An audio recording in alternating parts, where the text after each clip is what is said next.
আজকে আমরা খাবো হাঁসের মাংস আর চিতই পিঠা।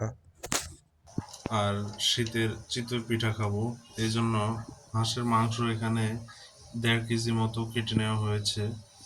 দেশি বাসায় পালা হাঁস। তো প্রথমে এটাকে ম্যারিনেট করে নেওয়া হবে মশলার সাথে। এই জন্য প্রথমে দেওয়া হচ্ছে এটা কিসের মশলা?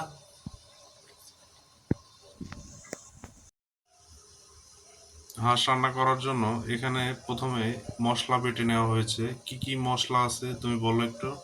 মরিচ বাটা, আদা বাটা, জিরা বাটা, রসুন বাটা, এলাচ, দারচিনি, লবঙ্গ আর আস্ত রসুন। তো এবার এই মশলাগুলো দিয়ে হাঁসের মাংসটা ম্যারিনেট করে নেওয়া হবে কিছুক্ষণের জন্য। তো দিয়ে দাও।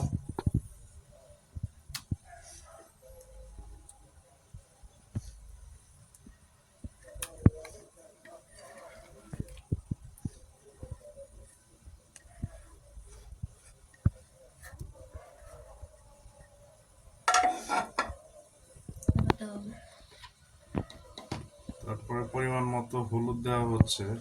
আর আরেকটা কথা বলে রাখি, আমাদের এই হাঁস রান্না করতে একদম দেশি ঘানি ভাঙা খাঁটি সরিষার তেল ব্যবহার করা হবে। এখানে কোনো সয়াবিন তেল ব্যবহার করা হবে না। তো ভিডিওটি দেখতে থাকুন, আমরা কিভাবে হাঁস রান্না করি এবং চিতই পিঠা দিয়ে খাই।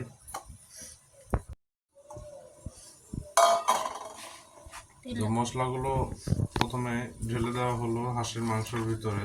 এখন এটা সুন্দর করে মাখিয়ে নেওয়া হবে হাত দিয়ে।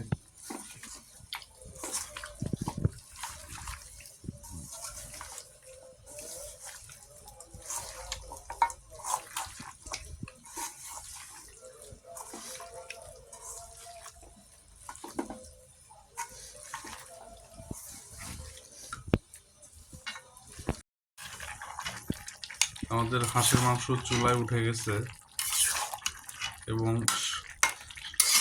সুন্দর একটা স্মেল আসতেছে। স্মেল আসার কারণ খাঁটি সরিষার তেল দিয়ে রান্না করা হচ্ছে, এই জন্যই।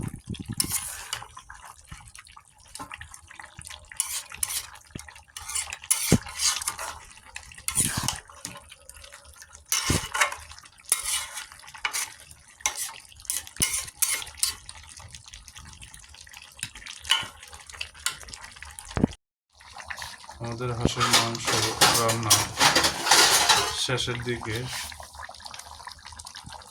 এরপরে চিতই পিঠা বানানো হবে। চিতই পিঠা বানানো হলে আমরা হাঁসের মাংস দিয়ে ট্রাই করব।